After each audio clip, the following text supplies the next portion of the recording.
got another one for you. This is brilliant. Just before I do my run to the tip, you know, to clear the space out of rubbish for all the rubbish that's about to arrive for Christmas, and then I'll clear that rubbish out just before New Year to make all the space for that. We've got to stop buying rubbish. It really is that simple. Anyway, let's talk electric vans and Royal Mail, because this article has been doing the rounds and I've got a little bit to add to it. Here we go. In 2021, the Royal Mail had 300 electric vans. Okay, if you're not familiar with the Royal Mail, right, they deliver all the post in England, and they have done for years. Lots of drama, lots of faff, lots of history, but right now they're trying to achieve net zero by 2030. There's some other agenda going on for 2030 as well, but I'll get onto that at the end. So in 2021, Royal Mail had 300 electric vans, and during 2022 has added 3,000 more medium-sized and smaller electric vans. Okay, so that's 3,300 electric vans. You've seen them running around. Funded by Ofgem Optimum Prime project, which is in turn funded by taxpayers. So you've paid for them. We've paid for them. These electric vans for the Royal Mail. The director of which, didn't he just pay himself a massive amount of money as well? That was paid for by you. So the Royal Mail are planning to replace 41,500 vans by 2030 with electric vans to achieve net zero emissions, right? So, and I quote, the Dorchester delivery office now have a mix of Peugeot e-Expert, Mercedes eVito and Peugeot e-Partner vans. The Mercedes vans with limited range will likely be replaced by e-Experts. Hold that thought.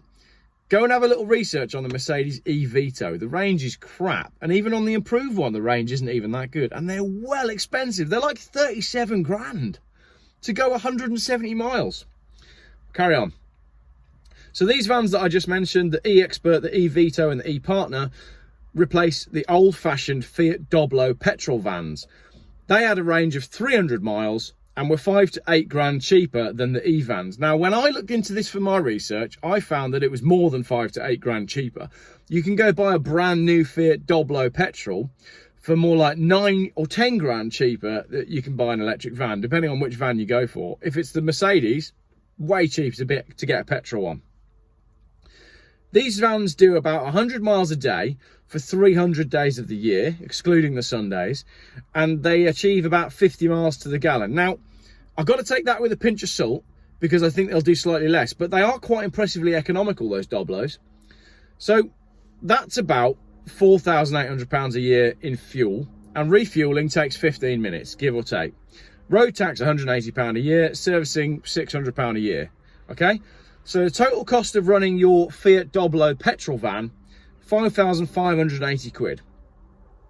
The Mercedes eVito, it says here, is only doing 80 miles maximum and less when the heater is used. I doubted that figure, and then I went and looked at it, and I think that's about right, which is painful. Realistically, the range is limited to a round trip of 60 miles. With that daily range, the battery has a life of 100,000 miles, and in 5.5 years' time, it'll cost 12 grand to replace. What? Just compute that for a minute. You pay 40 grand for your van. You've only got realistically a round trip distance capability of 60 miles. And in 5 years' time, you need a new battery that's 12 grand.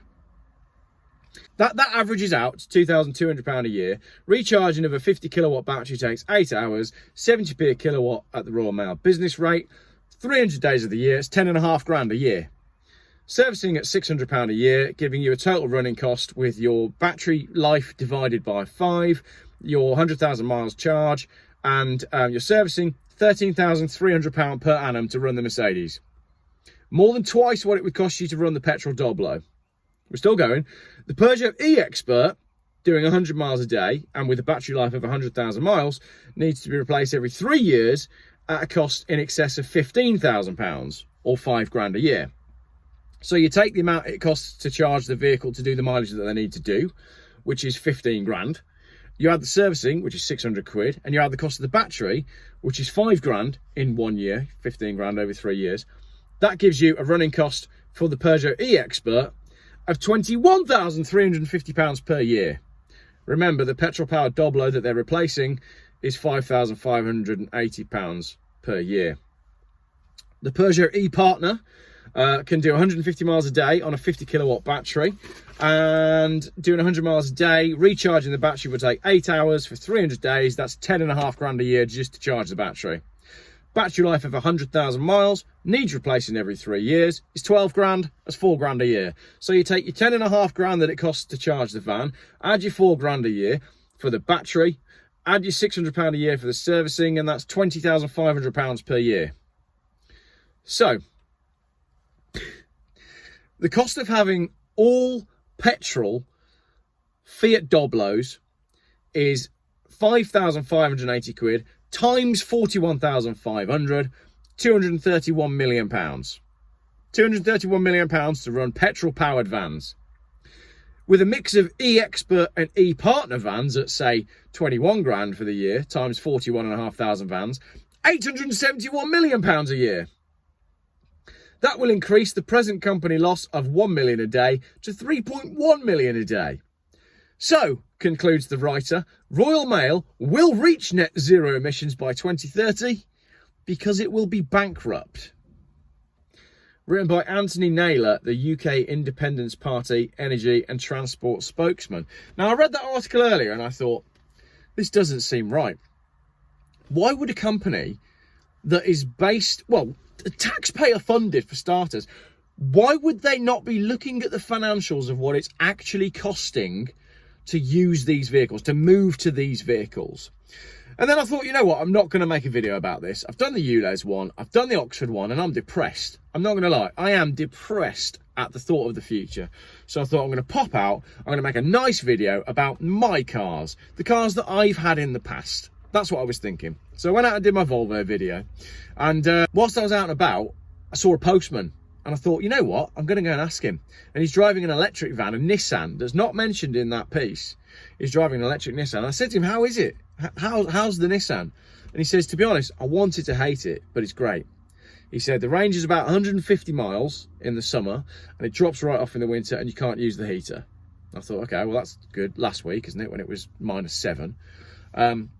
But, and this is where he gets to it, although it works, and I said to him, does it work for what you need it to do? Does the electric van work for what you need it to do? And he says, yes. But the problem is, you can only do one trip on a charge, and when you get back to the yard, there's only 25 chargers for all the vans that they've got. Bearing in mind, each one of those charging points cost 4 grand to put in. So why is a company that is, you know, delivering the post, an important job, should be run by the government, but isn't, is privatised, is paying their national chief executive a stupid amount of money? Why are they on a plan that they can see is going to financially destroy them? Net zero equals financial destruction. So what's with that? Why is it that they can have this plan to achieve net zero that they know is going to break the company by 2030? What could they possibly know about what's going to happen in the run-up to 2030 that means it's okay for them to destroy their company in the meantime? And I ask you to tell me in the comments what you think might be coming as we approach 2030 that means it's okay for Royal Mail to financially self-destruct in such a publicly visible way by aiming to achieve net zero by 2030. I don't really know what UKIP are all about these days, and I never really did. That's why I didn't go into this piece saying this was written by UKIP, because obviously he's a politician, obviously they have an agenda. I don't really have an agenda, right? I'm just pushing common sense. I want things to work. I want to have a future where I'm allowed to drive my car and my children are allowed to drive their cars and they can afford to do so and they can go where they want. That's all I want. That is Geoff Buys Cars agenda. That is everything as to what I'm all about. I just want to be left alone. It is really as simple as that. Oh, Geoff, you've got a crusade. Oh, Geoff, you're always banging on about it. Oh, Geoff, you're a conspiracy theorist. I'm not. I just want to be left alone. I want to be able to drive my car without the fuel being ridiculously expensive, without the tax being ridiculously expensive, without me having to worry that I'm accidentally driving out of my designated area for that time of month because we're on a climate lockdown. I want to be left alone. And you should want that too.